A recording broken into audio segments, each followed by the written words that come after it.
A mí me tocó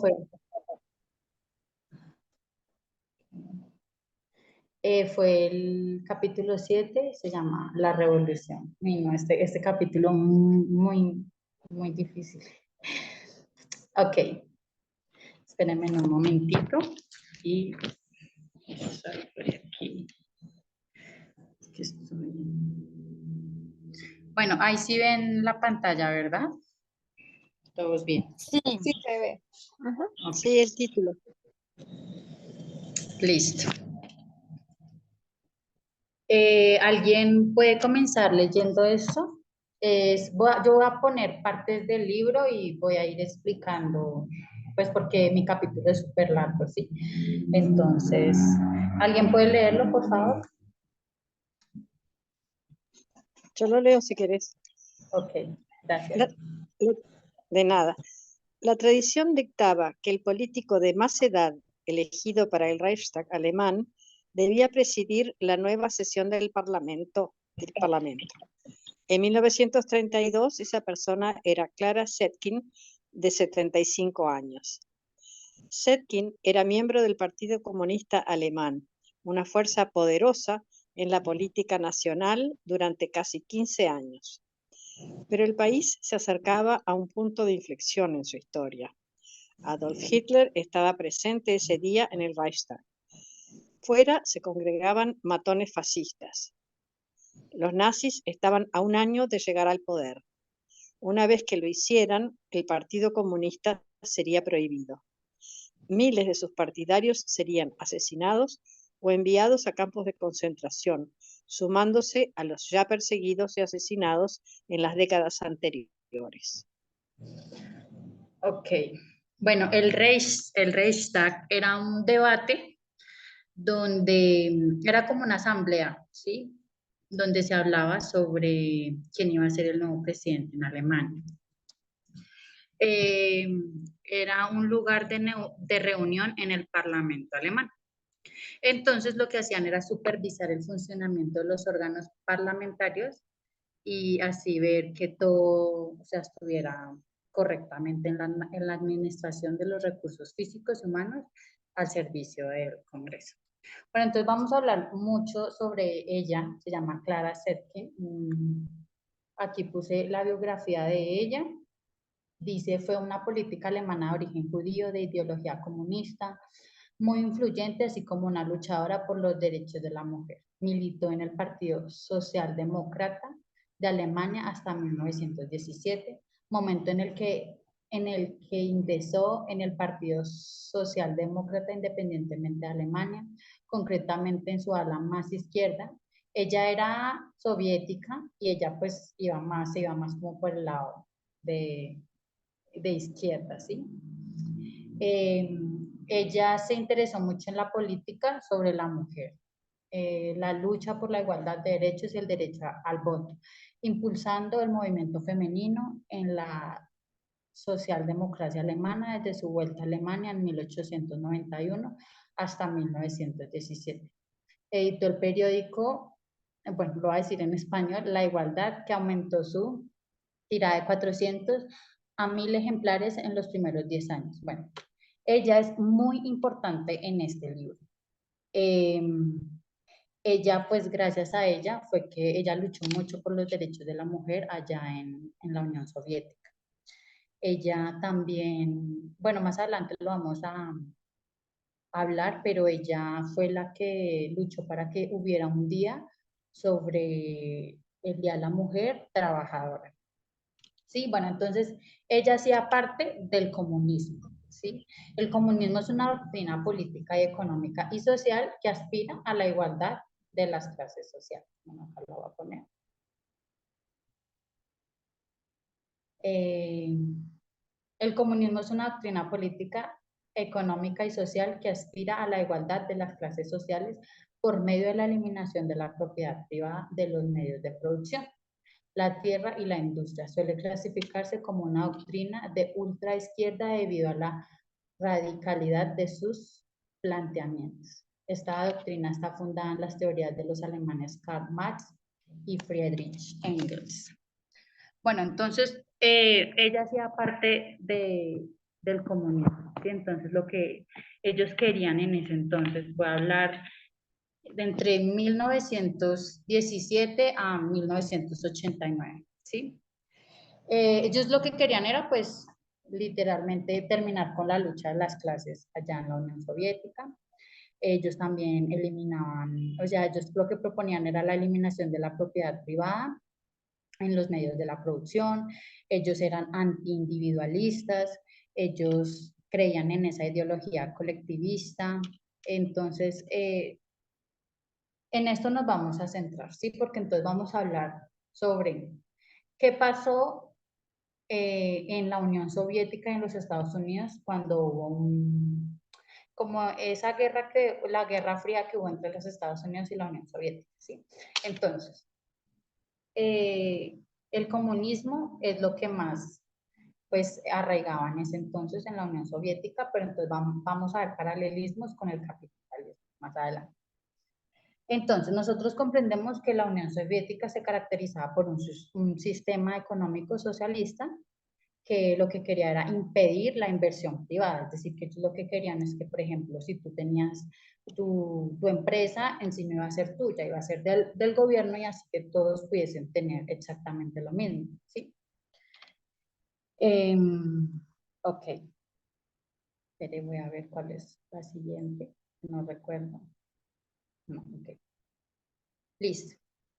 Ella, ahí cuando comenzamos a leer el libro, estábamos hablando de que ella estaba en el Reichstag. Ella dio un discurso que más o menos duró unos 40 minutos, ¿sí? Ella, se dice también que en ese debate estuvo Adolfo Hitler, ¿sí? Pues lo que decía ahí, lo que hemos leído.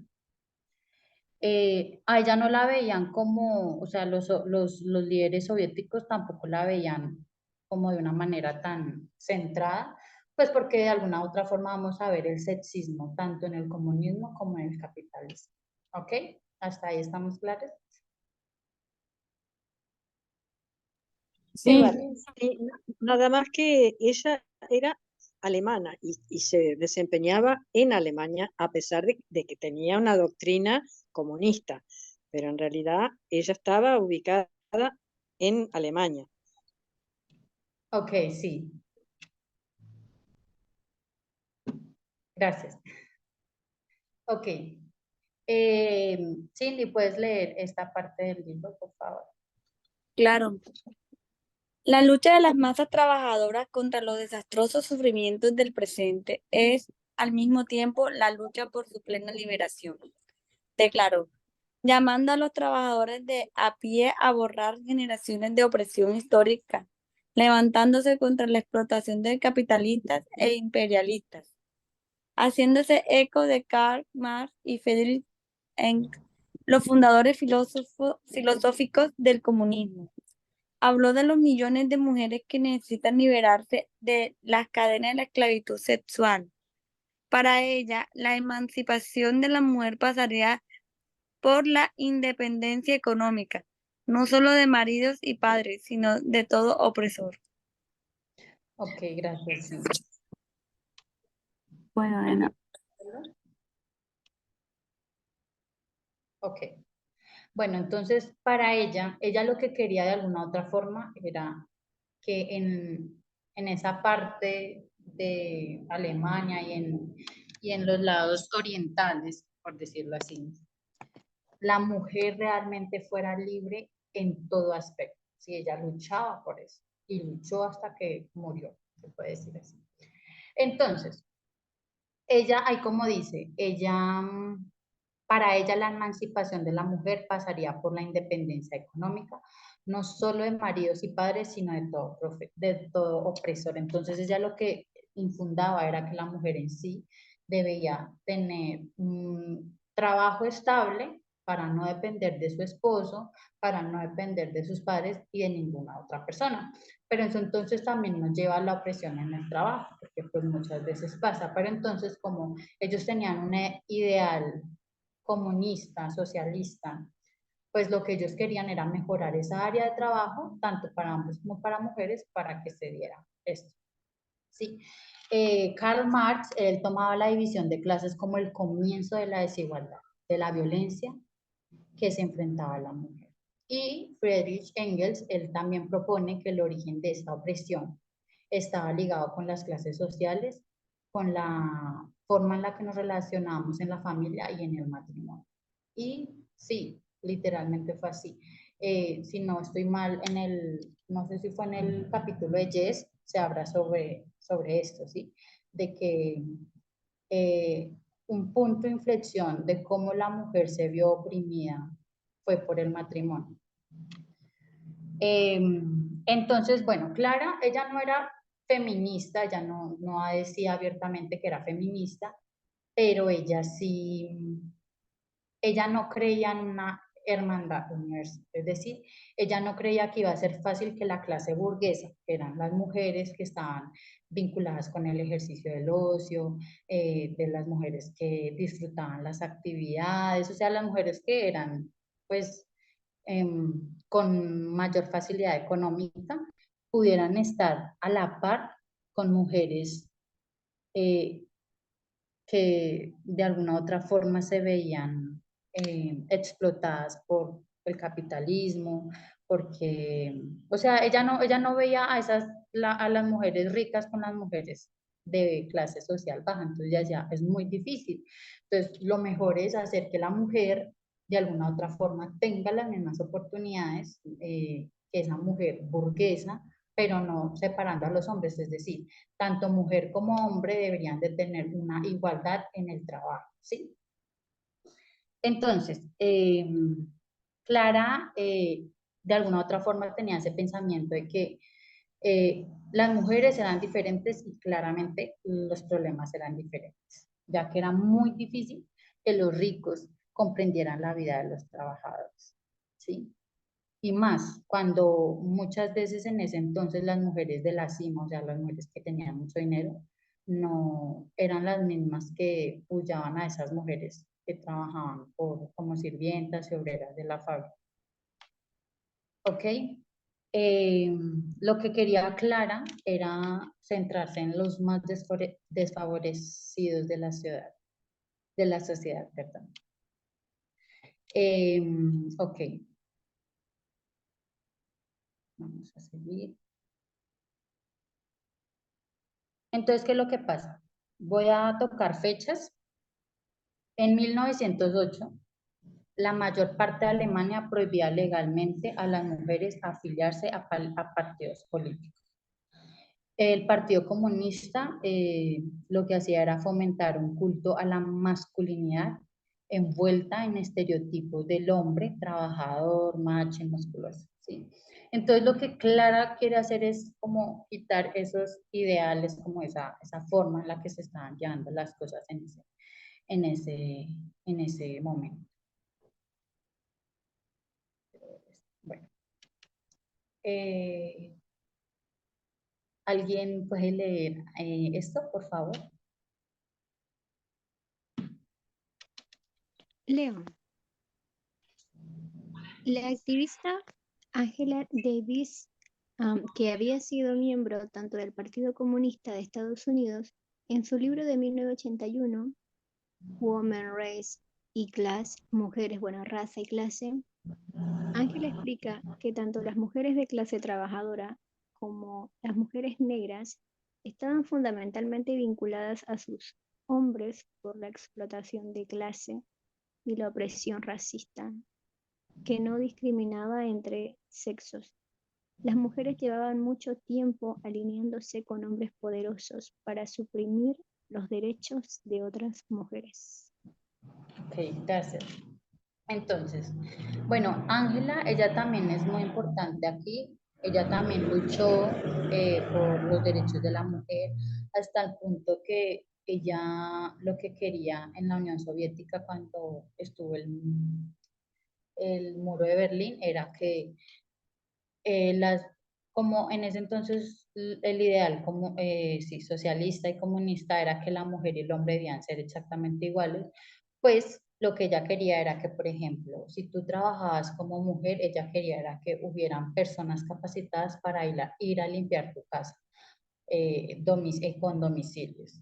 Ella realmente luchó porque eso pasara, pero pues no pasó. pero ella realmente vio y luchó por los derechos de la mujer. Ella históricamente la veían como una heroína en ese entonces. Y bueno, ¿qué es lo que pasa? Que en ese entonces, como ya les había dicho, las mujeres que eran pues de clase alta, pues eran las mismas que pullaban a las que trabajaban, ¿sí? O sea, hubieron mujeres que se aliaron con hombres solo por el dinero porque eran ricos y de alguna otra forma, pues subyugaban a personas de clase baja y pues a las mujeres negras, a las mujeres de color. Ok, ¿qué es lo que pasa? Muchas feministas han llegado a la conclusión, feministas como Cynthia Arusa, Nancy Fraser, bueno, ellas que tienen claro el género y la igualdad, ellas dicen que la raíz del problema de la desigualdad de género es por el capitalismo. ¿Ok? Entonces,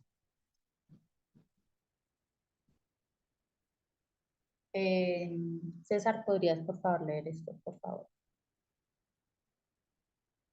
Antes yo quería decir que lo que estabas diciendo antes sobre lo del tema de la presentación y esta persona que identificó la diferencia, ¿no?, que había entre ellas, entre estas clases de personas, ahí entra el concepto de interseccionalismo y vemos de que lamentablemente hasta dentro de un mismo grupo que debería de apoyarse entre ellas, había muchas diferencias porque la desigualdad estaba tan metida en su mente que ellos transpolaban la relación que ellas tenían de marido y mujer, la transpolaban ahora a la desigualdad, ahora entre ellas y otras personas igual que ella. Entonces ahí ellas metían el tema de la clase social y de la raza para de alguna manera, pues, hacer esa diferencia, ¿no? Establecer esa desigualdad.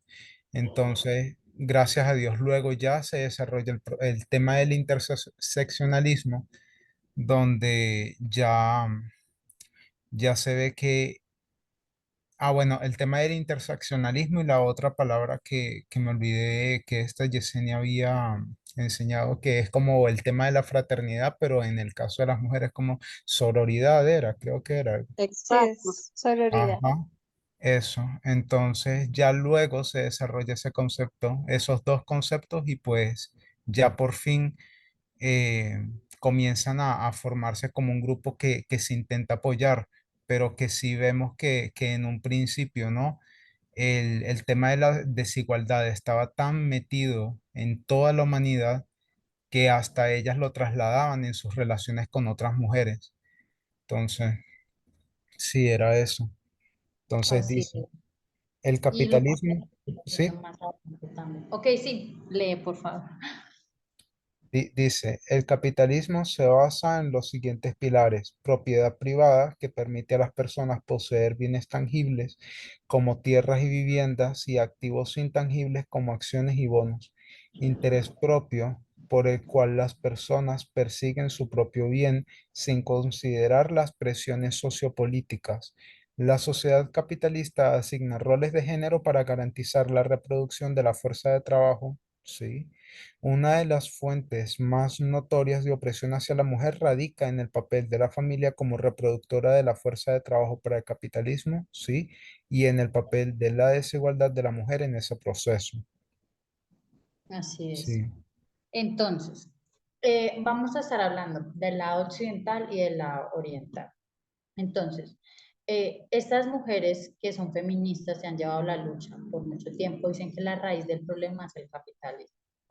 Entonces, ¿cómo el capitalismo puede afectar a la mujer? Pues que las mujeres del trabajo doméstico, por ejemplo, realizan un trabajo asalariado, o sea, sin dinero. Y para un capitalista están oprimidas por el marido que obtiene unos beneficios por su opresión y explotadas por ese patrón que enriquece a su costa. Por esa doble jornada de trabajo es la que es a la vez una opresión y una explotación.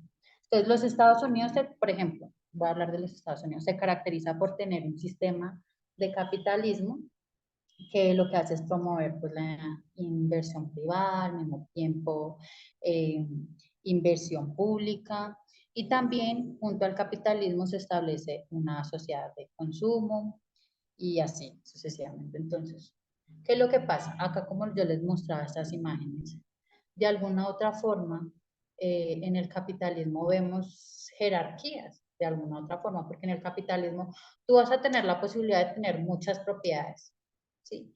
De muchas empresas, pero el comunismo no era lo que quería, ellos querían es que cada uno tenga lo necesario y ya, tampoco era de enriquecerse, pero de alguna otra forma lo vemos es que los líderes soviéticos no cumplieron de alguna otra forma con lo que creían, ¿sí?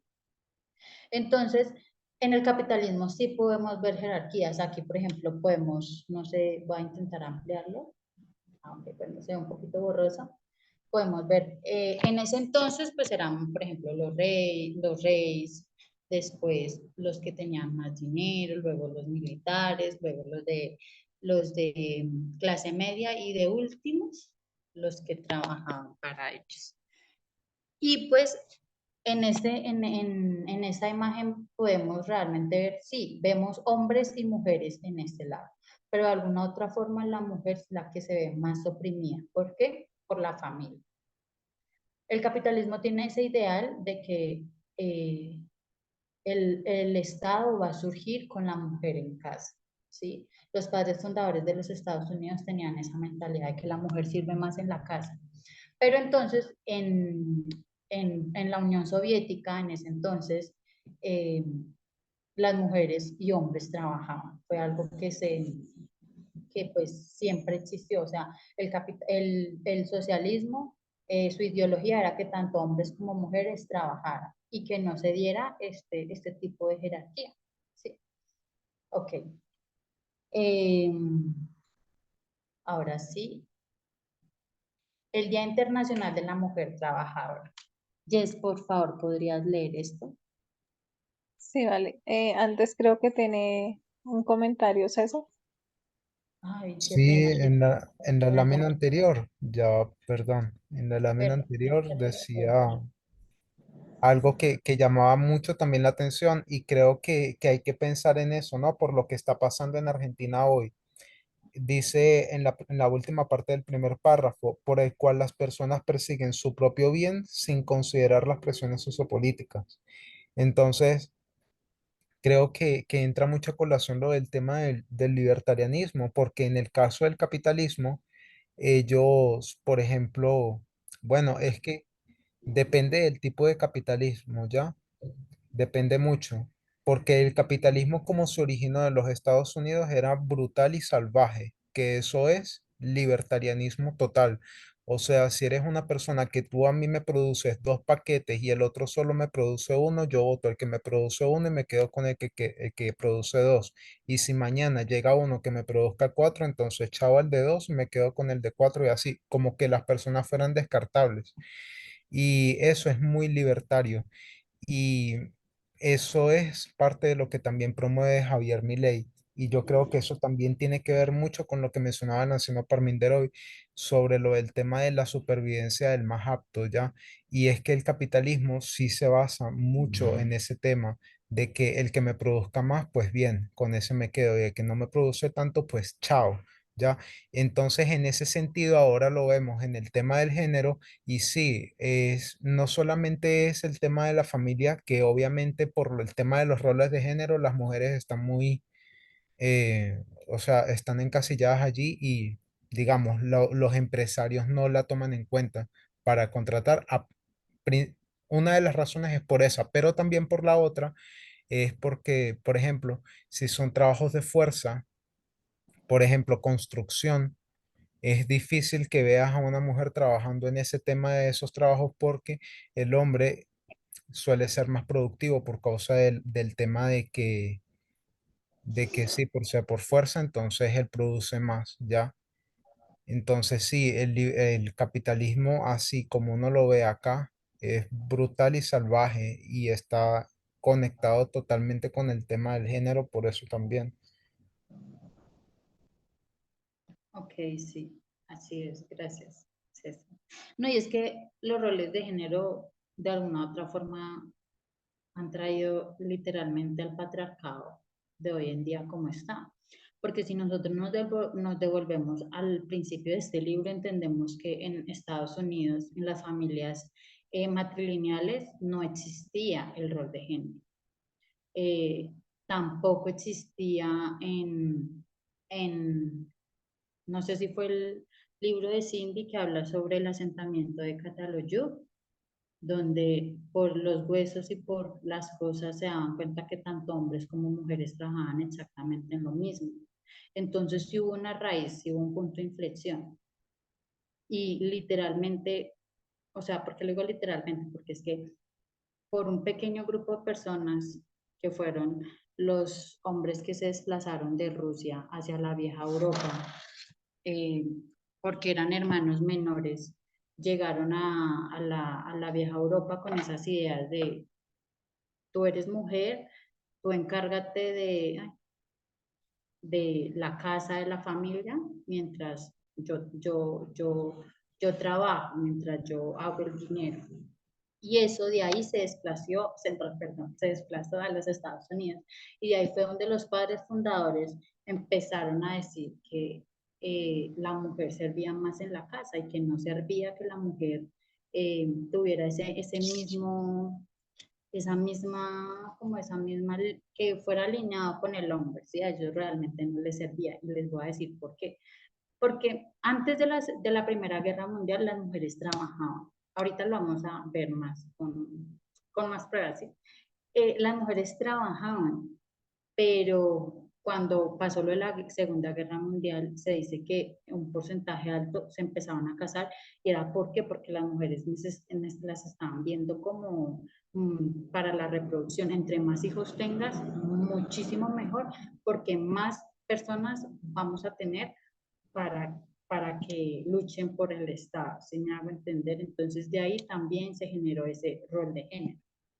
¿Sí me hice entender? ¿Hola? Sí, sí, vale, está bien, lo entendemos. Ok.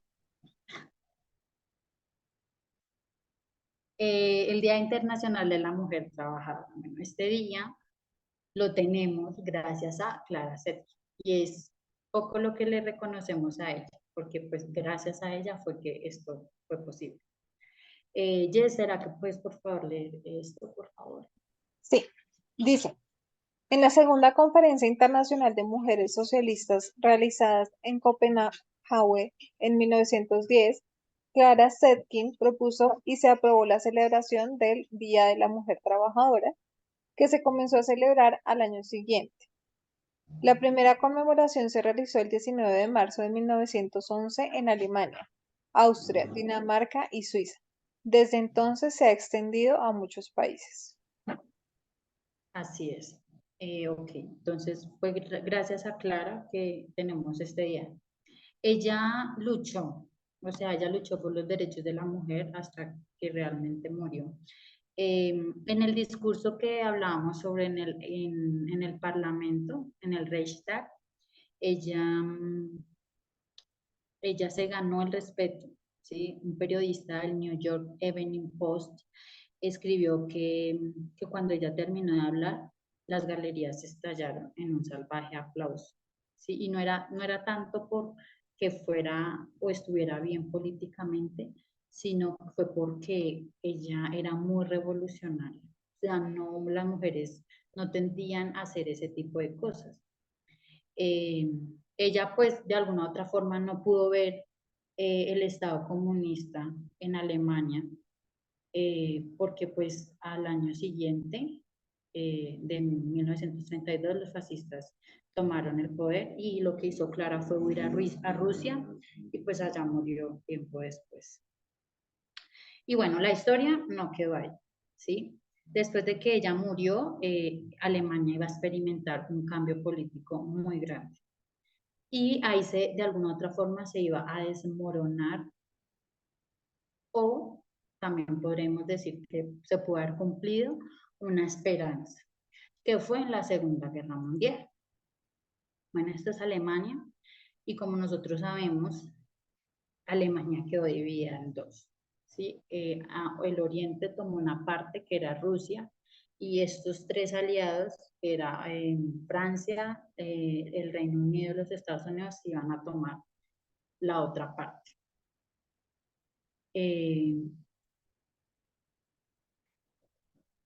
Listo. En 1949, en la derrota de la Segunda Guerra Mundial, ¿por qué digo en 1949? Porque es que en 1945 fue que Hitler perdió la guerra contra los aliados. Pero en 1949 ya había una guerra, se podría decir así, fría, entre el Occidente y el Oriente. Entonces, tras la Segunda Guerra Mundial, el país se dividió en dos partes, que fue la República Federal de Alemania, que es esta parte, acá podemos ver a los aliados, y también tenemos a la República Democrática Alemana, que era la Unión Soviética de este lado, es este pedacito. Ok.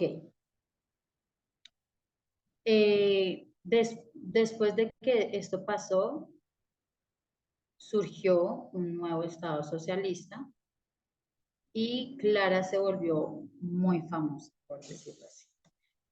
Allá ya la veían como una revolucionaria, allá ya la tenían tan en cuenta que, pues, como podemos ver acá y observar, la pusieron en el billete de 10 marcos y en la moneda de 20.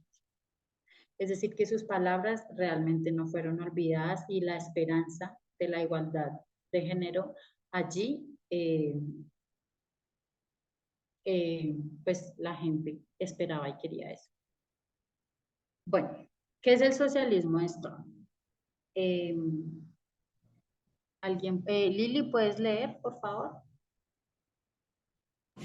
Sí, ya leo. Déjame ligar lo que hace ruido.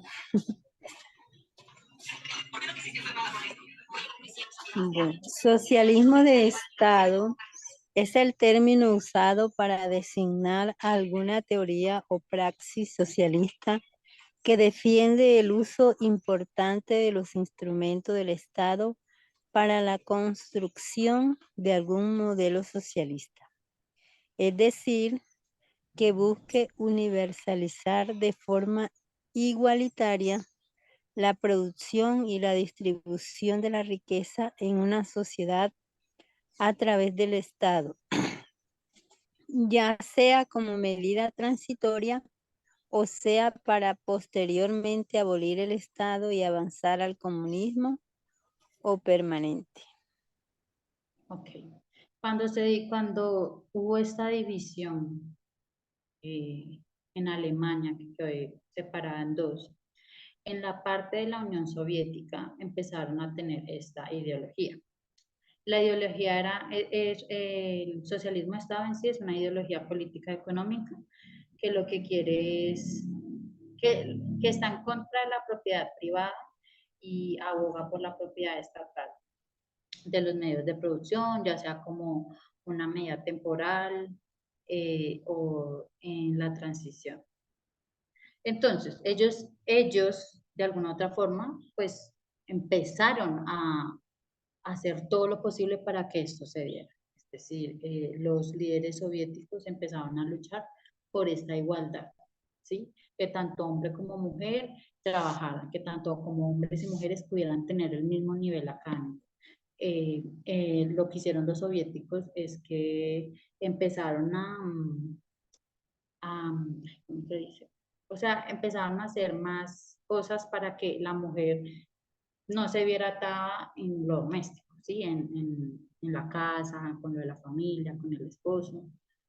Entonces, eh, este fue la ideología que empezaron a tener cuando se dividió, ¿sí? Cuando hubo esta división. Entonces, ¿cuándo hubo esta división? Pues cuando pusieron el muro de Berlín.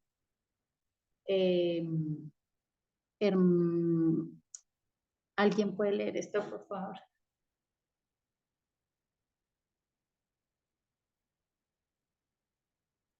Hermano Libardo. Ya la voy a leer. Ah, ok, Ya estaba gracias. buscando. El muro de Berlín fue un muro de seguridad que formó parte de la frontera interalemana desde el 13 de agosto de 1961 hasta el 9 de noviembre de 1989. Rodeaba y separaba la zona de la ciudad berlinesa encuadrada en el espacio económico de la República Federal de Alemania. República Democrática Alemania, RDA. Berlín Este. Entre esos años es el símbolo más conocido de la Guerra Fría y de la división de Alemania. Este muro era denominado Muro de Protección Antifascista, Schilcher 34 por la República Democrática Alemana, mientras que los medios de comunicación y parte de la opinión pública occidental se referían a él como Muro de la Vergüenza. Ok, entonces, este muro, ¿alguien va a decir algo? Okay. Este muro es muy importante en la historia, ¿sí? Porque fueron muchas familias separadas, nadie podía pasar al otro lado, y bueno, como ya conocemos la historia, se suponía que después de una Alemania reunificada, ni una pulgada de lo que pasaba en el oriente podía pasarse a las esferas de influencia del occidente. Por eso fue que se creó este muro, ¿sí? Porque no querían, los soviéticos en gran parte no querían esas ideas burguesas, esas ideas capitalistas, esas ideas que de alguna otra forma me van a llevar a su meta, ¿sí? Y pues por la misma parte por el capitalismo, porque cuando el muro de Berlín fue de Berlín fue puesto, pues los capitalistas y de alguna otra forma estaban en contra de esas ideas de los soviéticos. ¿Por qué? Porque las mujeres trabajaban y de alguna otra forma, lo vamos a hablar más adelante, ellos dejaban a sus bebés en guardería. Y para los capitalistas esto era como, o sea, no, están mal, ellas deben de estar en la casa, deben de estar teniendo hijos y así darnos ciudadanos para que el Estado crezca. De alguna otra forma, nosotros comprendemos que un Estado sin personas no es un Estado.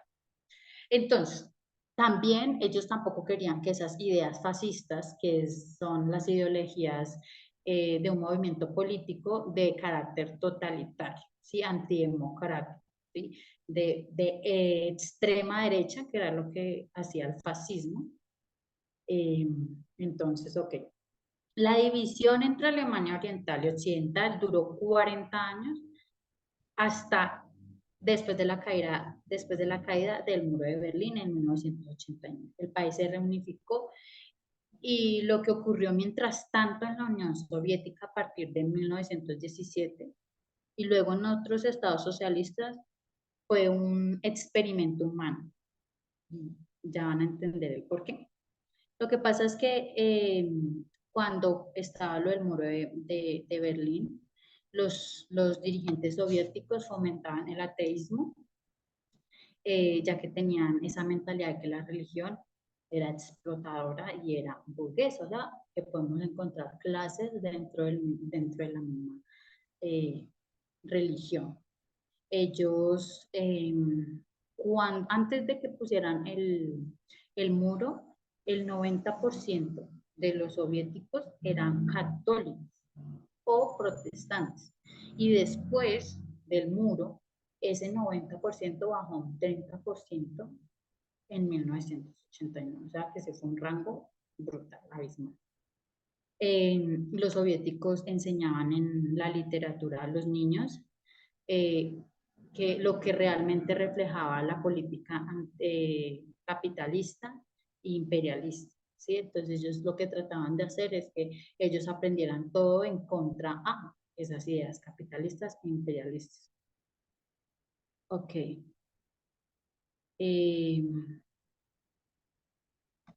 Voy a poner ahí.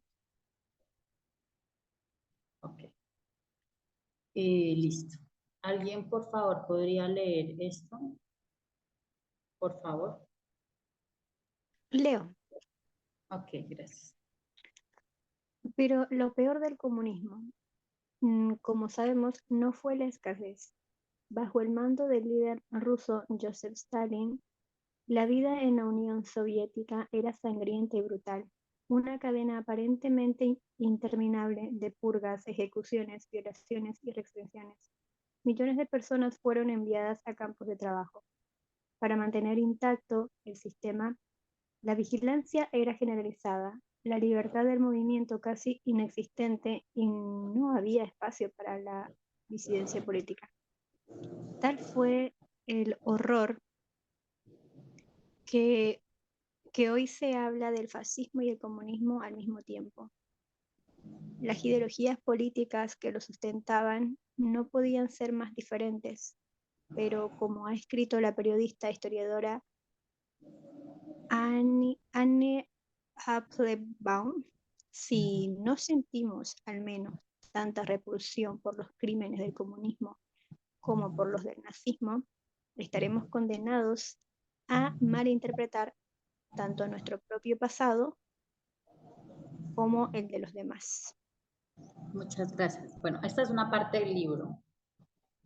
Ella es una periodista croata, se llama Slavenka Drakulić, bueno, no sé si lo pronuncié bien. Ella habla sobre sus propias experiencias bajo el comunismo, cuando ya estaba el muro. Y ella dice que había una escasez terrible, que habían olores que ella nunca va a poder olvidar. Ella habla de la gente con la ropa desgastada. Cuenta una anécdota de un hombre adulto que se comió un banano con la cáscara porque no sabían que debían pelarlo y también la escasez no facilitaba. Y pues ella en sí dice que pues lo que acá se le Perdón, dice. ¿podrías repetir qué fue lo que hizo? Porque no oí bien. Ok, voy a retomar. Ella era una periodista croata y ella empieza a hablar sobre sus experiencias bajo el comunismo, ¿sí? Ella recuerda que había escasez en la Unión Soviética, bueno, en esa parte, y ella recuerda olores muy horribles, que ella dice que no los va a poder olvidar, pues por la escasez, ¿sí? Que ella recuerda mucho un hombre adulto comiéndose un banano con la cáscara, porque el señor no sabía que debía pelarlo, y tampoco, por la misma escasez, lo mejor era hacerlo. Pues, como el señor vio a tanta gente comiéndoselo así, pues se hizo costumbre. Y como pues leímos ahí, en sí no fue la escasez lo malo de esa parte de la Unión Soviética. Como acá leemos, dice las purgas. Esas purgas empezaron a partir de 1930, se les llamaba la Gran Purga o el Gran Terror de Stalin, ya que cientos de miles de miembros del Partido Comunista Soviético, socialistas, anarquistas y opositores fueron perseguidos, juzgados, fueron desterrados, encarcelados y ejecutados en campos de concentración.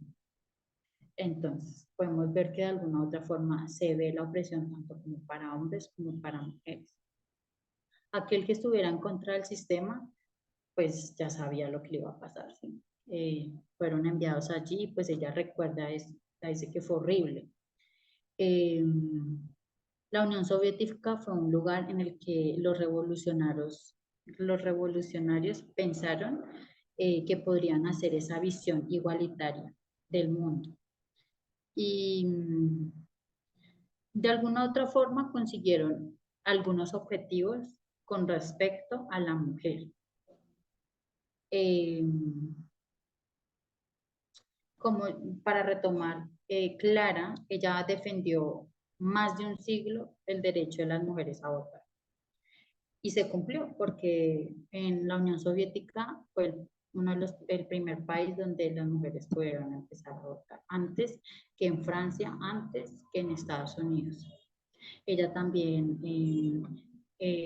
luchó para que las mujeres hicieran parte de la política, que fueran a la universidad, que tuvieran igualdad en el matrimonio, a estar libres, bueno, ellas mismas pudieran tomar sus decisiones en cuanto al matrimonio y en cuanto a la sexualidad. ¿Ok? Voy a ver aquí. Para las personas que se esforzaron en estudiar el socialismo en el Estado, en el siglo XX, por brutal que fue la época, los archivos revelan algo bueno en las relaciones de género en la Unión Soviética, ya que cambiaron entre los escombros en los antiguos regímenes. Entonces, en el tiempo que estuvo el muro de Berlín, sí hubieron pequeños cambios en cuanto a la mujer. Y ya vamos a más adelante a pues, hablar de esto.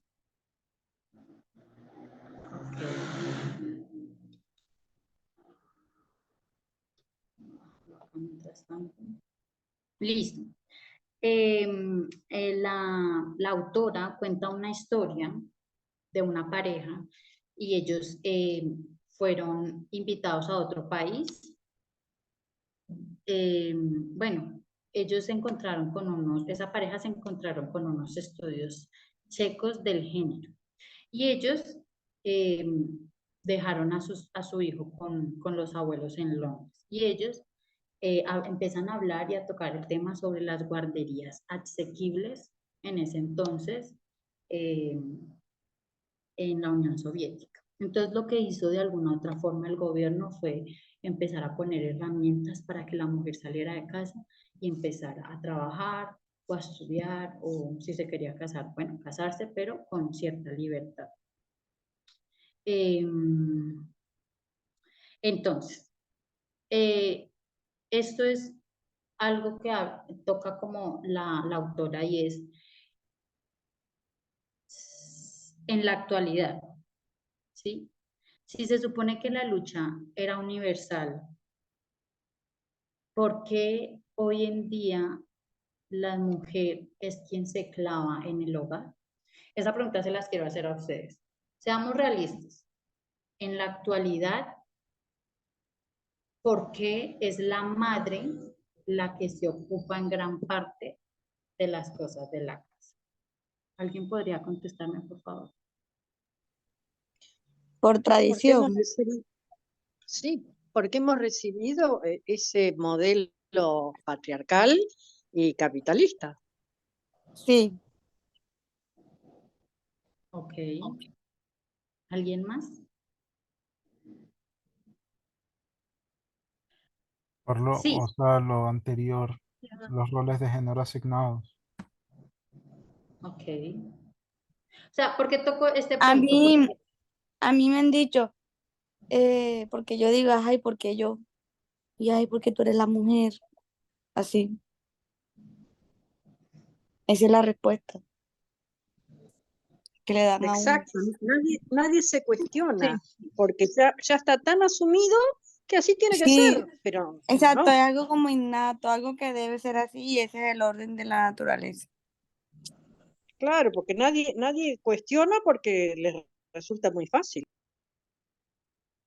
Así es, sí, como lo tocaron ahí, era también por tradición, porque más adelante la autora dice, hemos aprendido a ser más tradicionales que autónomos en cuanto a eso. Entonces, ¿por qué tocó ese tema? Porque ella hablaba de la anécdota de esa pareja. Ellos pues tuvieron quien les cuidaba al hijo, que fue los abuelos, pero que en muchos casos las mujeres les tocaba buscar guarderías para poder hacer ya sea cierto tipo de viaje, ya sea trabajo, bueno, de lo que sea. Entonces ella dice, bueno, si dice, no era esta la lucha universal, no era la desigualdad en el cuidado de los niños y las tareas domésticas la espina que siempre clavaba la liberación de la mujer. Y sí, en muchos aspectos, lo doméstico, lo familiar, fue lo que terminó desgastando, oprimiendo, machacando a la mujer de alguna otra forma. Entonces ya dice, en nuestra vida diaria, ¿quién se encarga en la mayor parte por el cuidado de los niños? La respuesta es las mamás. ¿Quién se encarga de estar pendiente de, de las responsabilidades y deberes que nuestros niños tienen con la escuela? La mamá. Son muy pocas las veces que podemos ver y observar donde el papá está ahí cumpliendo su rol de paternidad, siendo un adulto funcional. ¿Esto realmente nace del patriarcado? Sí. ¿Por qué? Por lo que dijo César, por el rol de género que por mucho tiempo ha estado, ¿sí? Y que de alguna u otra forma pusieron, porque el capitalismo, una de las ideas, de las ideas principales es el rol de género, de la mujer debe estar en casa, la mujer debe ser buena esposa, la mujer es, como sabemos, Estados Unidos es una potencia y muchos países se giran en torno a estas ideas también. Entonces, la respuesta que yo pude dar fue también sí, durante siglos y años la mujer se ha encargado del trabajo doméstico, del hogar, en el cual el hombre se ha desentendido por completo de este círculo, ¿sí? Muchos hombres tienen ese pensamiento de, bueno, yo no ayudo a mi hijo a hacer las tareas porque quien se va a encargar de eso es la madre. Yo cumplo con trabajar y listo, ¿sí? Y es que hoy en día también estamos viendo el problema de que como esa idea está tan metida en nuestra cabeza, es que hay mujeres que quieren quedarse en casa y serán más de casa tradicionales. Lo vemos, hay muchas mujeres que quieren que el hombre les dé absolutamente todo, que ellas se quedan en la casa, pero de alguna otra forma, más adelante lo vamos a ver, que es la parte de las mujeres eh, en el occidente cuando estuvo el muro de Berlín, de que realmente las mujeres no eran felices, no estaban bien con esas ideas que tenían. Y también lo vamos a ver por parte de la izquierda, porque sí, las mujeres salían a trabajar, sí, las mujeres tenían buen trabajo, pero había mujeres que querían ser amas de casa.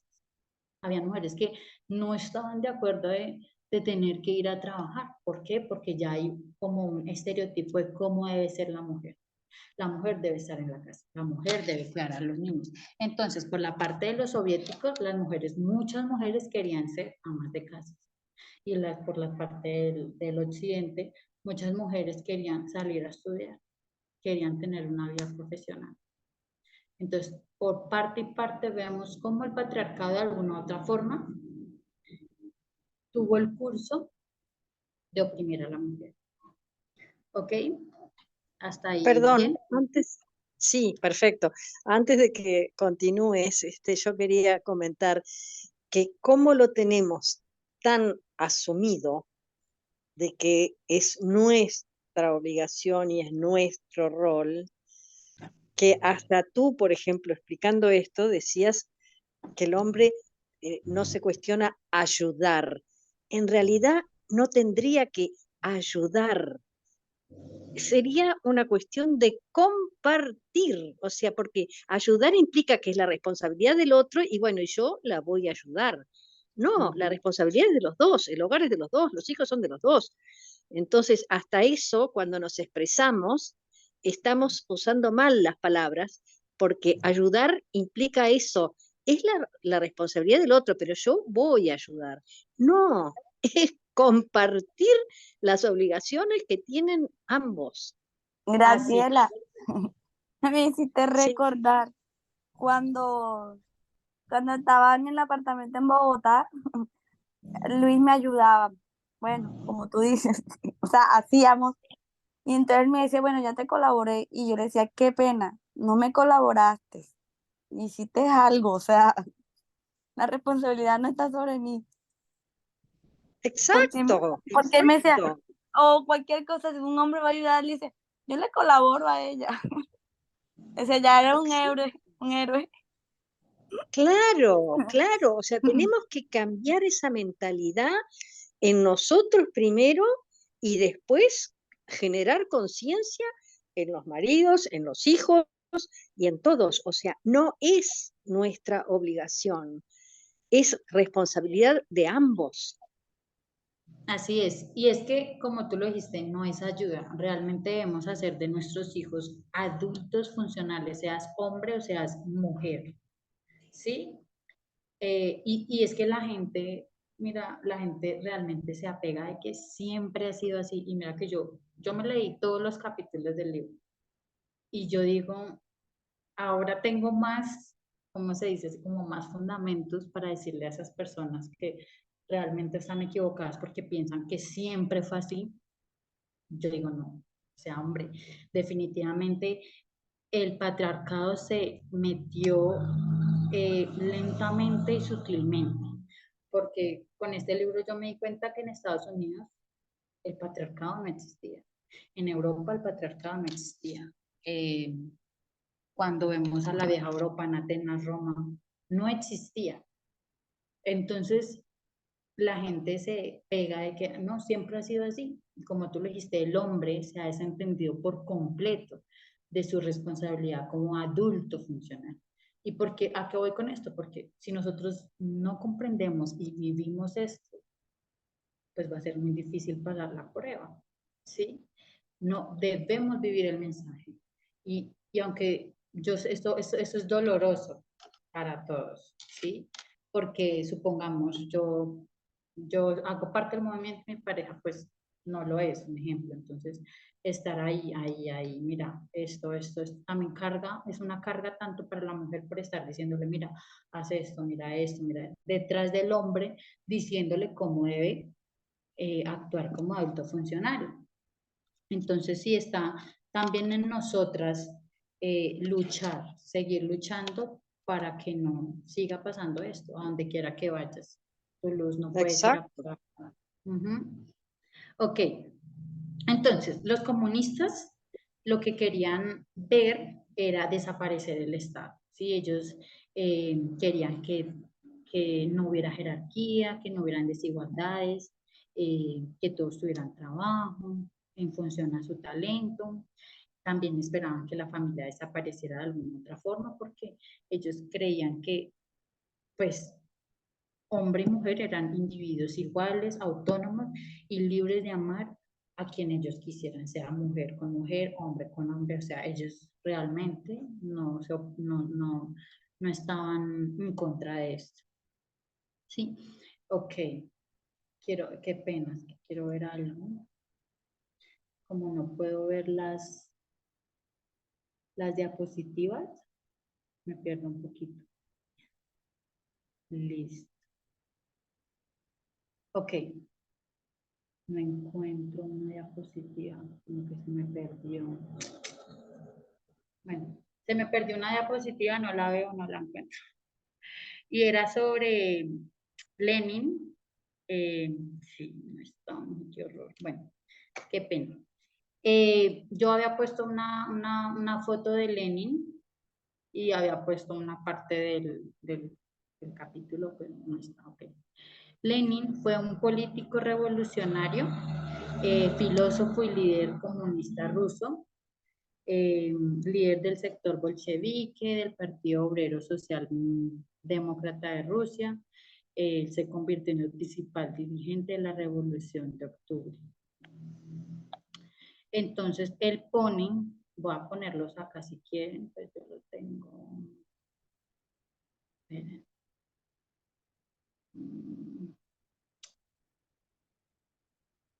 Bueno, no me deja. Ok, bueno. Voy a leer la parte del libro, en todos los países civilizados, incluso en los más avanzados, las mujeres no son más que esclavas domésticas. La mujer no goza de plena igualdad en ningún estado capitalista, ni siquiera en la más libre de las repúblicas, había declarado Vladimir Lenin en el primer Congreso Panruso de Mujeres Trabajadoras en 1918, tras haberse convertido en jefe de Estado soviético después de la revolución del año anterior. Más tarde, escribiría sobre cómo para la mujer casada el insignificante trabajo doméstico la aplasta, la estrangula, la embrutece y la degrada, la encadena a la cocina y a la guardería, como Friedrich Engels antes que él veía la lucha contra la opresión tanto dentro como fuera del hogar. Una de las tareas primordiales de la República Soviética, anunció Lenin, era abolir todas las restricciones a los derechos de la mujer. Okay. Era esa parte la que les había puesto. Y literalmente, ellos empezaron a trabajar en eso, ¿sí?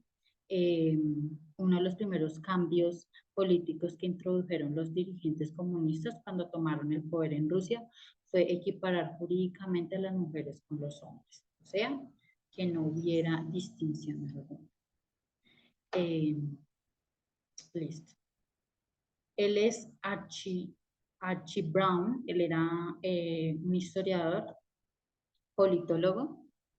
Bueno, dice que tras la Revolución de Febrero en Rusia y la caída del zar, el jefe del gobierno provisional, príncipe Love, bueno, no sé cómo se pronuncia, concede el sufragio femenino después de que 40.000 mujeres se manifiestan en las calles de San Petersburgo, la capital del país. En 1918 las mujeres del Reino Unido pueden votar por primera vez. El matrimonio civil sustituyó al religioso. El divorcio se hizo más fácil y barato. En 1920, la Rusia soviética se convirtió en el primer país del mundo en legalizar el aborto. La Rusia soviética se convirtió en el primer país en autorizar el aborto voluntario y gratuito. Okay. Bueno, esto que está acá fue algo que yo saqué de internet. De todos modos, en las notas están los links. Dice, la ley que no especificaba un límite de semanas para el aborto autorizaba la práctica únicamente en hospitales realizados por un médico y sin fines lucrativos. La legislación de todos los países combate este mal mediante el castigo a las mujeres que deciden abortar y a los médicos que llevan a cabo la operación sin haber obtenido resultados favorables. Este método de combatir el aborto condujo estas operaciones a la clandestinidad y convirtió a la mujer en una víctima de mercenarios a menudo ignorantes que hacen de las operaciones secretas su profesión, argumentaba el preámbulo del decreto. Entonces podemos ver que la Unión Soviética fue el primer, bueno, lo voy a poner así. Sí, fue el primer en permitir el aborto. Lo podemos ver en 1920. Y pues de alguna otra El forma... aborto seguro, además. El aborto seguro, garantizado con seguridad y con todas las de la ley. Así es, así es. O sea, de alguna otra forma, estas personas que luchaban por esa igualdad de género hicieron algo, ¿sí? Esto lo vemos en 1920, ¿sí? Después, cuando Stanley estaba después en el poder, él lo ilegalizó en 1936 para aumentar la tasa de natalidad. Antes de legalizarlo, bueno, después de que lo legalizó hasta 1955 volvió a ser legal, pero entonces ya ahorita también lo vamos a ver con Vladimir Putin, que es otra persona que está en contra del aborto allá en Rusia. Entonces, pues de alguna otra forma sí vemos avances en la igualdad a favor de la mujer. ¿Sí? Rusia y sus vecinos, se puede decir así, por mucho tiempo fueron patriarcales durante siglos. Las personas no querían renunciar a las viejas creencias sin luchar. Los estereotipos no iban a desaparecer fácilmente, las desigualdades de género tampoco, y mucho menos los abusos dentro del hogar serían ignorados. ¿Y por qué? Por los responsables políticos soviéticos. Ok, qué pena, voy a ver cuál es el siguiente, porque esto es súper pequeño. Ok, listo. Ok, las normas de género en los primeros años, cuando estaba el muro de Berlín, como que abrieron caminos nuevos, ¿sí? Ya que la lucha de clases seguía, pues, de alguna otra forma ocupando el centro del escenario en Rusia. Si las mujeres tenían sus propios ingresos, no podían, o sea, en Rusia pensaban que si las mujeres trabajaban, eso era lo que las iba a hacer un poco más libres, por la lógica de ellos, ¿sí? La lógica era que el empleo era su camino hacia la libertad. Así que el principio de la historia soviética es sobre las oportunidades educativas, cuando ellos empezaron a hacer que las mujeres tuvieran más oportunidades educativas, tanto hombres como mujeres. Todas las personas, independiente de su sexo, tenían derecho a un empleo remunerado. También se prohibió, o sea, se volvió un delito negar el trabajo de una mujer embarazada o hacer que su salario fuera mínimo. Eso fue en 1936. Listo. Y eso pues eran por ideas socialistas. ¿Okay? Durante la Segunda Guerra Mundial, las mujeres de todo el mundo fueron reclutadas para realizar trabajos tradicionalmente masculinos. Pero en la Unión Soviética también se listaron mujeres. Se dice que fueron condecoradas más de 100 mujeres y fueron más de 800.000 las que sirvieron en combate. Mire, yo no sabía esto. Yo cuando estudié la Segunda Guerra Mundial con Pirro, jamás se tocaba el tema de una mujer batallando. Y pues cuando leí el libro, caí en cuenta de que hay cosas que se han de alguna otra forma ocultado o no se han vuelto, por decirlo así, como conocidas, pues porque no les sirve, al patriarcado no les sirve. Yo no sabía que tantas mujeres habían ido pues a combate. Aquí yo puse los ejemplos. ¿Alguien puede leer esto, por favor? Jess. Si quieres yo. Sí, dale. La primera, por favor. Lyudmila Pavlichenko. La muerte Lyudmila Pavlichenko es una de las francotiradoras más mortales de la historia, con 309 asesinatos confirmados de soldados alemanes tras la invasión nazi de la Unión Soviética en 1941. Docenas de sus víctimas eran francotiradores enemigos, atacados por una mujer que se ganó el apodo de Lady Martin, por sus acciones durante los asedios de Sebastopol y Odessa. Pese a sus logros, esta heroína soviética condecorada fue eliminada en gran parte de la historia. La narrativa soviética sobre la Segunda Guerra Mundial se centró en la imagen de un valiente soldado, un hombre. Señala la BBC la activista de igualdad de género Irina Slavinska. Las mujeres no eran parte de esa narrativa. Listo. ¿Alguno de ustedes sabía esto? Jamás, no. No, No lo y sabía. fíjate la cantidad de medallas que tiene, qué impresionante. Así es. Y Cuando yo- jamás se escuchó eso. Exacto. Y mira que yo a veces cuando entro a Facebook veo publicaciones de, ay, las mujeres sufriendo y nosotros los hombres yendo a guerra. Y yo ahí sí puse. Ustedes sí sabían que habían mujeres, bueno, después de que leí el libro, ¿no? Porque yo sí defiendo mucho esto, de que habían mujeres que compartieron en la Segunda Guerra Mundial y ahí sí no me dicen nada. Ella fue una de las principales, pues porque fue la que más mató, pero hay muchísimas. Yo busqué, pues yo puse estas tres que fueron las que más me llamaban la atención, pues porque hacen cosas diferentes. Pero hubieron mujeres que estuvieron en tanques, imagínense, y yo no tenía la menor idea. ¿Cuántas fue que dijiste? 800.000 mujeres se sirvieron como combatientes en el Ejército Rojo. Dice, 800.000. varias miles de ellas en el frente como francotiradoras, ametralladoras y tripulantes de tanques, entre otras funciones. Y más de 100 mujeres fueron condecoradas por su valor durante la guerra. ¿Ah? Impresionante. Sí, impresionante. Y como pues lo dice ahí BBC, las mujeres no eran parte de eso, ellos querían vender esa imagen de el hombre valiente, el soldado. Imagínense. Ok. Graciela, por si puedes leer el segundo. Bueno, Nancy Wake. El ratón blanco Nancy Wake tenía fama de luchadora mortal y bebedora implacable. Nació en Nueva Zelanda, pero creció en Australia. Vivía en Marsella cuando los alemanes invadieron Francia. Wake se unió a la resistencia y guió a los aviadores aliados que escapaban por los Pirineos a un lugar seguro en España. Cuando fue delatada a los alemanes en 1942, huyó a Gran Bretaña.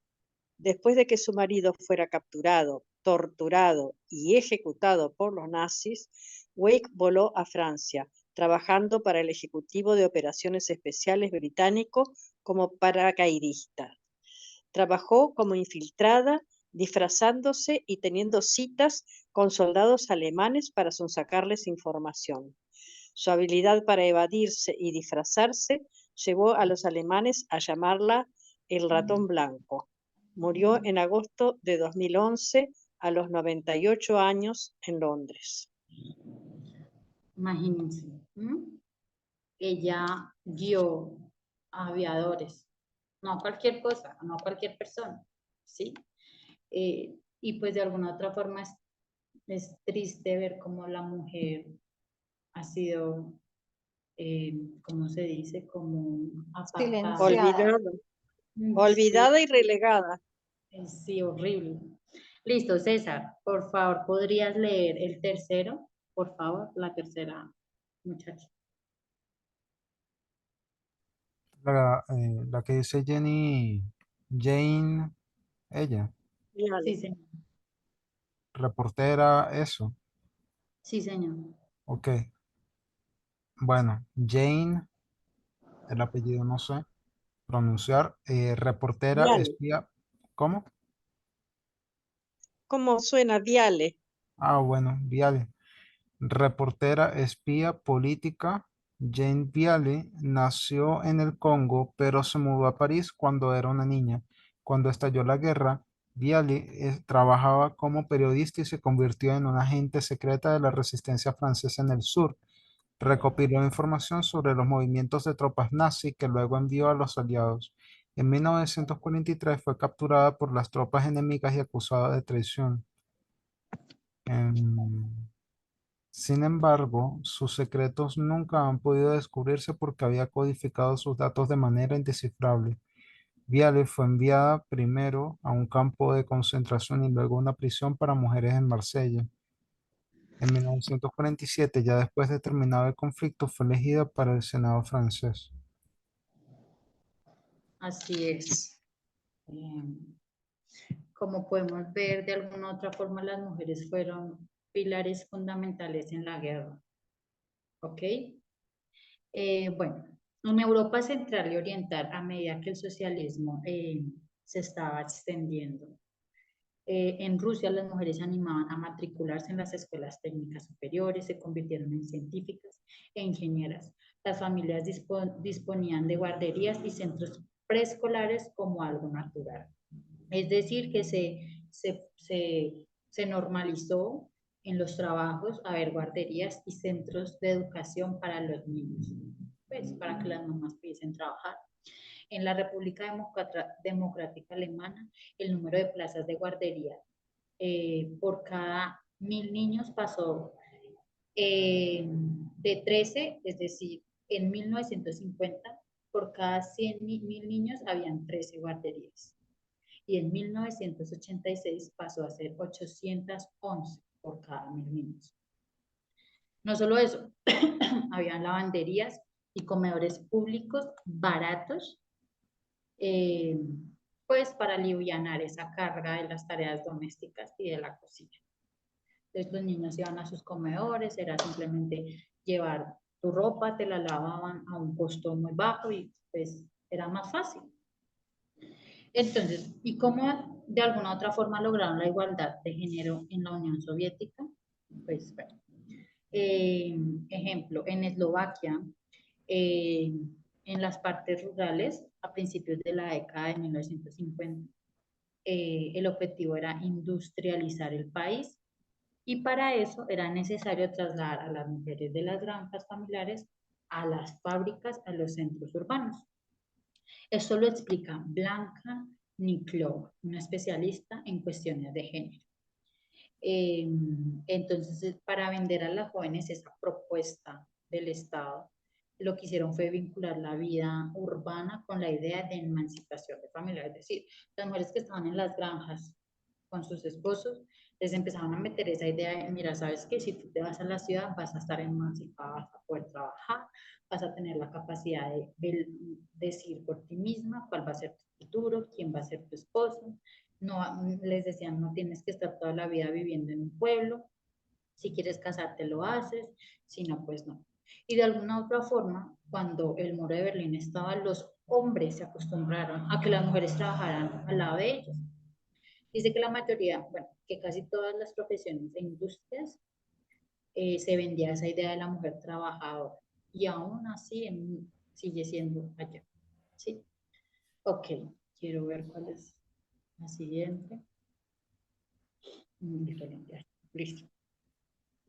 Ok, entonces vamos a hablar sobre la Guerra Fría, ¿sí? De alguna otra forma, pues sabemos que la Guerra Fría fue una tensión entre los Estados Unidos y la Unión Soviética, que se extendió en el fin de la Segunda Guerra Mundial, cuando, bueno, se separó, cuando dividieron Alemania. Y esta tensión se dio fue porque, por esos sistemas económicos y sociales. Era el capitalismo, por lado, sostenido por los Estados Unidos, y el comunismo sostenido por la Unión Soviética. Entonces, vamos a hablar sobre el telón de acero, porque como nosotros sabemos, cuando se puso el muro de Berlín, nadie podía pasar de un lado al otro, ¿sí? Entonces, los Estados Unidos, había gente que salía de aquí, salía, y los estadounidenses empezaban a ver qué era lo que pasaba acá, y querían empezar a entender cómo era su forma, pues, de vivir allá, y bueno, ya hablaré un poquito más sobre eso. Jess, por favor, ¿puedes leer esto, por favor? Sí, dice. Gracias. El telón de acero o cortina de hierro fue una frontera ideológica, política y física que dividió a Europa en dos durante la Guerra Fría. La parte occidental bajo la órbita capitalista y la oriental con influencia soviética. La cortina de hierro o telón de acero designa la separación, primero ideológica y luego física, establecida en Europa tras la Segunda Guerra Mundial, entre la zona de influencia soviética en el este y los países occidentales. Esta barrera, emblema y frontera de la Guerra Fría, cae en 1989 con el Muro de Berlín. Gracias, Jess. Entonces, si podemos realmente entender, el telón de acero era prácticamente lo mismo que el muro, ¿sí? Solo que se le llamaba así. Más como lo dice ahí, por algo, ¿cómo se dice? Ideológico, ¿sí? Y luego físico, que fue el muro. Entonces, ¿qué es lo que pasa? Después de esto, de que se habla del telón de acero, los estadounidenses comienzan un proyecto que se llama el Proyecto Harvard. Y lo que ellos querían hacer era empezar a entender cómo era que la Unión Soviética se sostenía, ¿sí? Cómo era que vivían las personas allá. Entonces ellos empezaron a entrevistar a personas que salían de allá. Ellos entrevistaron a cientos de refugiados y emigrantes que habían abandonado la Unión Soviética, pues para así comprender las fortalezas, debilidades sociales y psicológicas del sistema soviético. Su objetivo era averiguar cómo el socialismo de Estado funcionaba, cuánto apoyo tenía de las personas y si era realmente poderoso como para extenderse. Entonces, aquí vamos a hablar de, este es el telón de acero, ¿sí? Está por la mitad. Entonces vamos a ver los Estados Unidos y la Unión Soviética, Oriente y Occidente. Vamos a empezar a diferenciar cómo vivían las mujeres dentro de la Unión Soviética con el telón de acero y cómo vivían las mujeres en el Occidente. Entonces, dice, las mujeres suelen preferir la situación en el hogar, pero en la Unión Soviética las condiciones son tales que las mujeres empiezan a trabajar a una edad temprana. Uno de los que respondió, esto es una parte que saqué de una respuesta de las personas que fueron entrevistadas, dice que les daba cierta independencia cuando se divorciaban. Dice, por ejemplo, tienen que trabajar si se divorcian, dar libertad a la mujer a las mujeres. Una mujer se siente libre cuando consigue trabajo. Continúa diciendo que ser solo una ama de casa es algo vergonzoso, es un rasgo de la pequeña burguesía. Bueno, hasta ahí todo bien, ¿sí? Y en los Estados Unidos vemos que a las mujeres estadounidenses de clase media se les animaba a dejar de trabajar después de casarse. El matrimonio heterosexual se consideraba el único camino legítimo hacia la edad adulta. El divorcio estaba mal visto. ¿Sí ve cómo podemos comparar cómo se vivían en estas dos partes? ¿Sí? Ok. Las mujeres, dice, recibían un trato absolutamente igualitario en el sistema educativo. Hubieron excelentes mujeres químicas, comentó en la Unión Soviética. No había discriminación contra las mujeres y trabajaban en los trabajos más duros, también como los hombres trabajaban en las minas, por ejemplo, bajo tierra. Bueno, aquí la historiadora Elaine Tyler May escribe que los roles tradicionales de género se consideraban la base del hogar moderno de la posguerra en Estados Unidos. Es decir, antes de la Primera Guerra Mundial, las mujeres trabajaban en los Estados Unidos, bueno, en las partes occidentales, vamos a decir, trabajaban normal, pero cuando llegaban los hombres de la guerra, cuando pasó la guerra, las mujeres fueron las que se hicieron cargo, pues prácticamente de todo. Entonces, la idea de del capitalismo, podría decir así, era que la mujer, cuando llegaban los hombres, debían casarse para así tener muchos hijos y así, en caso de que hubiese otra guerra, se hubiera con qué, o sea, que hubiera militares, ¿sí? Dice, las mujeres constituían casi un tercio de la mano de obra en los Estados Unidos. En los años anteriores a la Segunda Guerra Mundial aumentó el número de mujeres que cursan estudios universitarios y trabajaban fuera del hogar. La imagen de una Rosie, la remachadora dura y musculosa, se utilizó para reclutar mujeres en el esfuerzo bélico. Voy a correr esto por acá.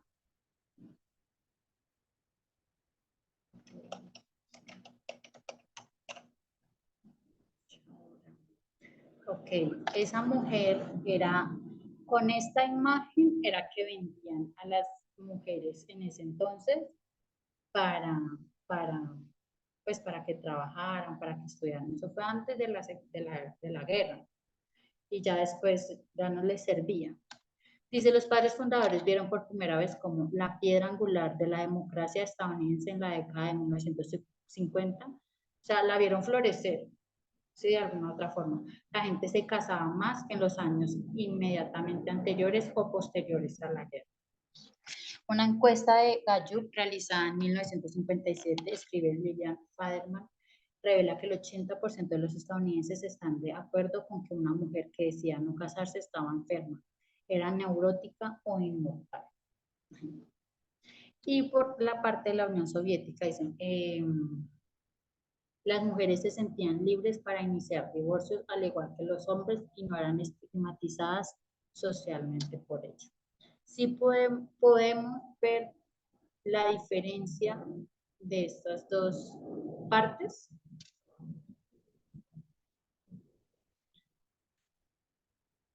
Ok.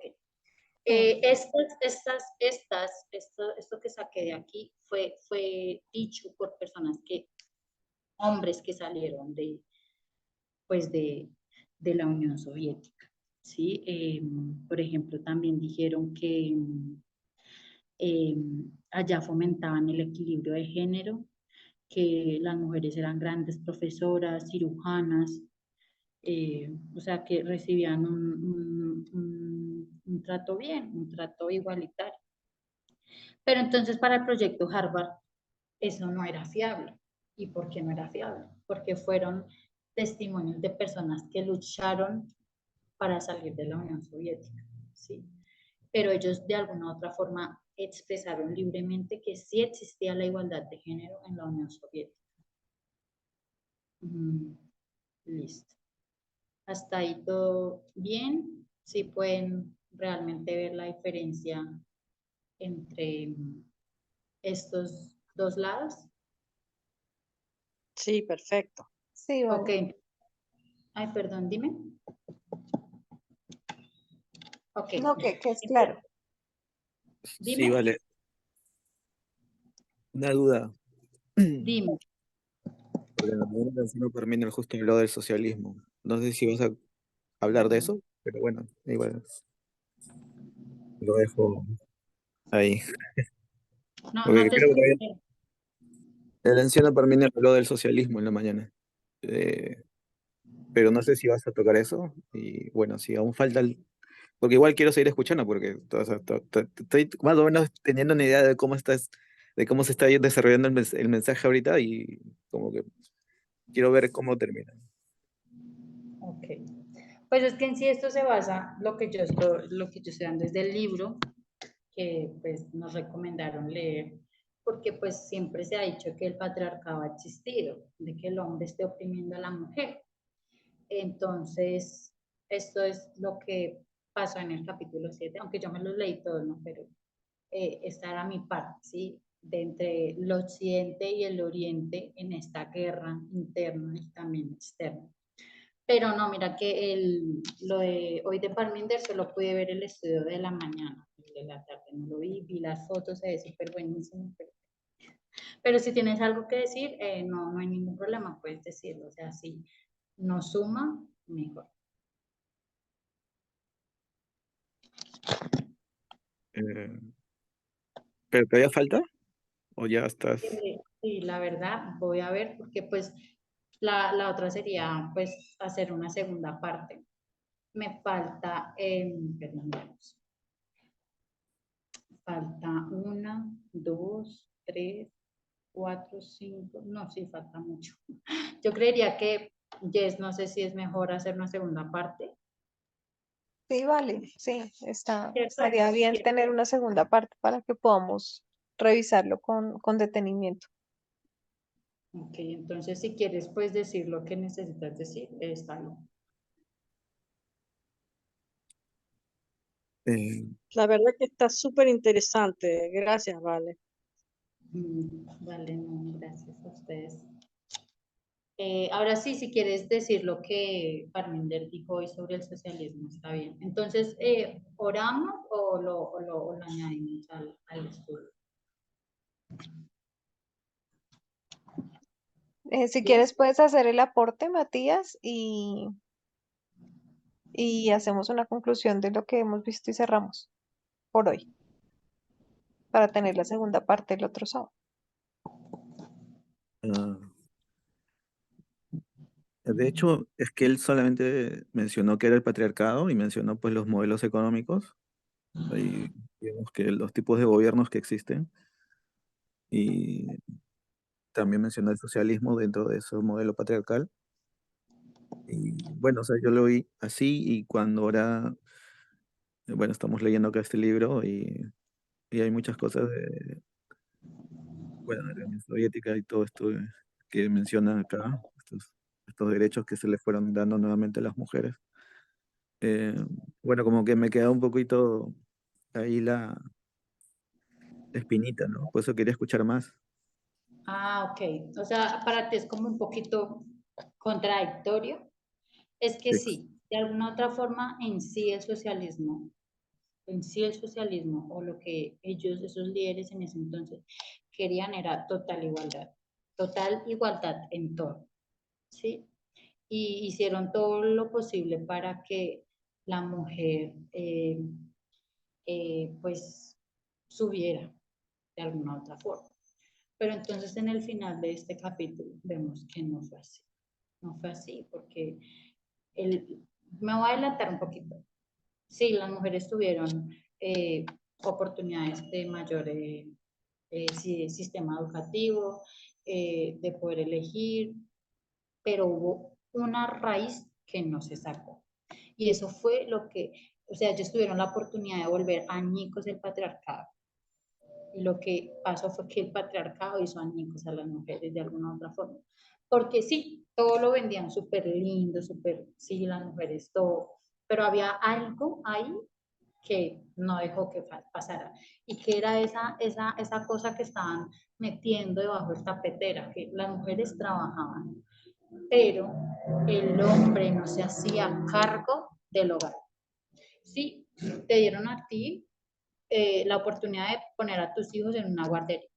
Te dieron la oportunidad a ti de que pudieras lavar tu ropa, que pudieras hacer, bueno, más económico, pero no le dieron la responsabilidad al hombre en ningún momento.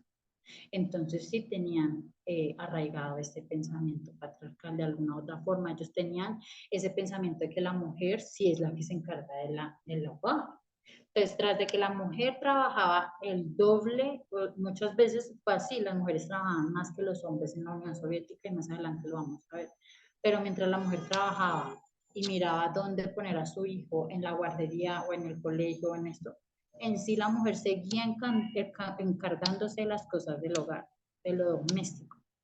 En ningún momento se le infundó al hombre cómo ser un buen esposo, no se le enseñó al hombre cómo ser un buen padre, no se le enseñó cómo ser un buen adulto funcional. Por eso fue que no funcionó. Por eso las mujeres decían, no, prefiero ser ama de casa, porque tras de que trabajo soy ama de casa. ¿Sí me entiendes? Entonces sí, de alguna otra forma el socialismo es patriarcal. Sí puede más o menos contestar. No, sí, Claro, sí. porque la teoría estaba perfecta, pero no lograron llegar a aplicarla cabalmente. Exactamente. Así es. O sea, las mujeres, Qué y esto triste. pasa, yo veo a muchas mujeres que llegan Dejado. y les toca llegar a ver si el niño tiene tarea, ver si el niño lo va a hacer mientras el papá o la abuela o el que sea, lo peor se estaba limpio, ¿sí me entienden? La carga sigue estando, ¿sí me hago entender? Y eso fue lo que pasó con el socialismo. Los líderes soviéticos de alguna u otra forma tenían arraigada en la mente que la mujer tenía que encargarse de las cosas domésticas. Porque nunca le enseñaban a los hombres. Sí, a la mujer le enseñaban a trabajar, a salir de la casa, pero al hombre no le enseñaron cómo hacer cuando llegaba a su casa. ¿Sí?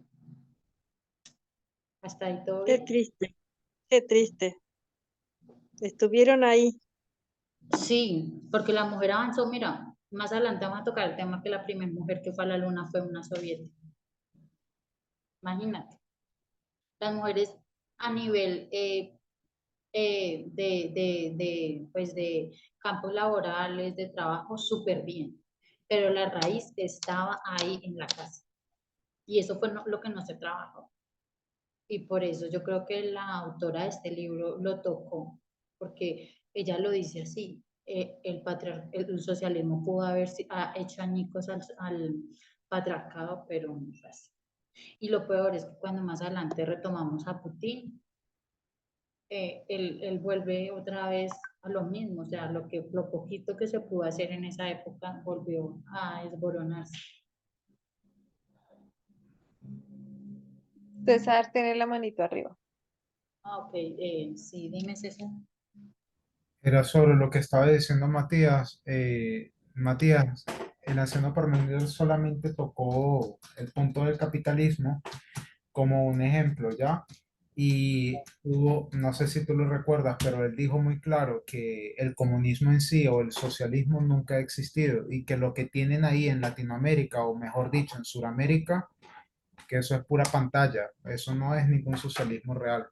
¿Ya? Entonces, él no se puso a definir los modelos económicos en sí, sino que él lo que quiso decir es que el socialismo realmente nunca existió y el capitalismo es lo que prevalece, porque todo el mundo lo que quiere es generar ingresos, ¿ya? Pero él solamente lo tocó no como un punto tipo como para profundizar ni para explayarse, sino que fue más bien como un tipo ejemplo. Y otra cosa que iba, ahora sí con lo que iba Valeria, era con lo del tema, eso, lo que ella dijo en sí es el feminismo cultural, ¿ya? Porque todo eso es lo que enseña el feminismo cultural. De hecho, Putin, últimamente, bueno, Putin, Xi Jinping y todos estos supuestos líderes de izquierda, ¿no? Dicen cosas como la grandeza de las mujeres o cuando ellos hablan de la madre Rusia, por ejemplo, ya, de la madre como la protectora y la que está allí en el caso del hogar, cuidando el hogar, o la belleza de la mujer rusa, y no recuerdan cómo Putin puso a desfilar a las mujeres militares en tacones, ya, cosas así. Todo eso es la raíz del feminismo cultural. Y eso era lo último que acababa de decir Valeria, que esa raíz no la terminaron de quitar. Por eso es que es tan difícil para algunas feministas diferenciar, ¿no? Y por eso se van o al feminismo cultural o al liberal, pero nunca aceptan el radical, porque el radical quita todo eso.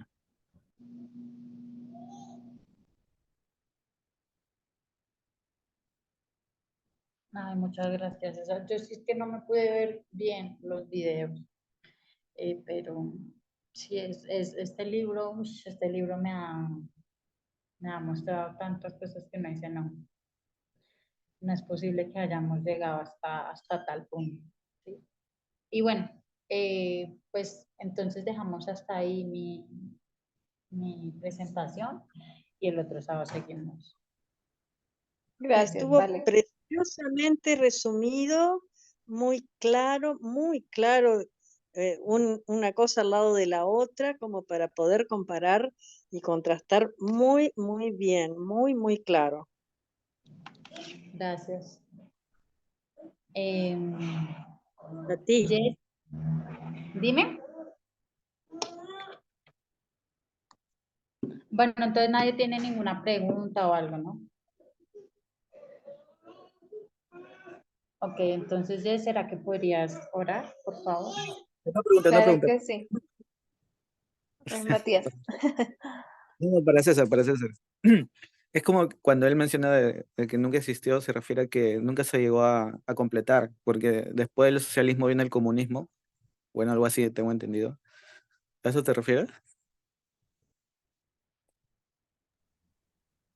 No sé, no sé, él solamente dice que en verdad no existe y de que lo que hay aquí en Latinoamérica es una pantalla, que eso no es un socialismo real. Ah, no, claro, pero yo hablaba de la Unión Soviética. No sé si por ese lado también ibas. No, no, solamente hablando de lo que él dijo. No, no sé. Claro, lo que Ah, pasa es que en realidad se desvirtuó, o sea, de aquellos ideales socialistas que tenía originalmente el comunismo, después en la práctica se desvirtuó totalmente porque los dirigentes se hicieron poderosos ellos y entonces volvieron a una especie de capitalismo burgués, o sea, simplemente los burócratas eran los poderosos y los trabajadores estaban a otro nivel. Entonces, nunca se llegaron a aplicar esos ideales.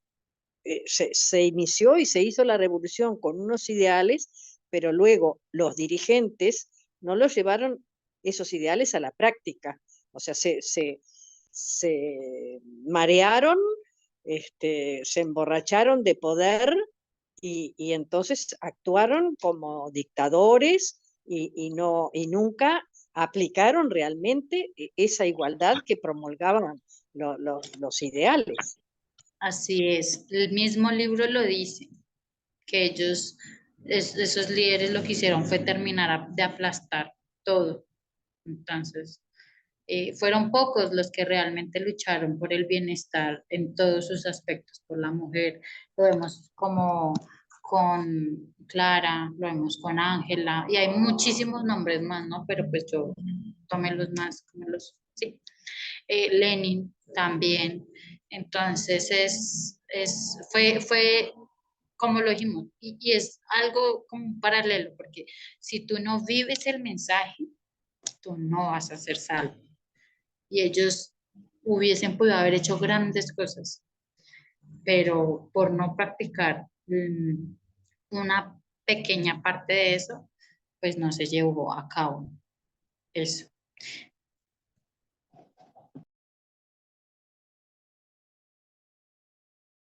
Ok, entonces, Aye, ¿será que puedes Sí, orar, por favor? entonces vamos a hacer la oración final. Oremos. Amado Dios, te damos gracias por este santo sábado que nos permitiste tener. porque pudimos estudiar, pudimos congregarnos, Señor, y tener una porción más de tu palabra que nos cimienta en la verdad. Gracias porque nos permites tener nuestros ojos abiertos ante lo que antes teníamos tanta ceguedad, Señor. Te pido que no solo estas verdades impregnen nuestro entendimiento, sino que también nuestro quehacer y que podamos vivir lo que estamos aprendiendo. Gracias por tu misericordia, gracias por que Valeria dirigió el tema y porque cada uno de nosotros pudimos beneficiarnos de ello. Te pedimos que nos acompañes en esta semana que inicia en Cristo Jesús. Amén. Amén. Muchas gracias, Amén. Valeria. Amén.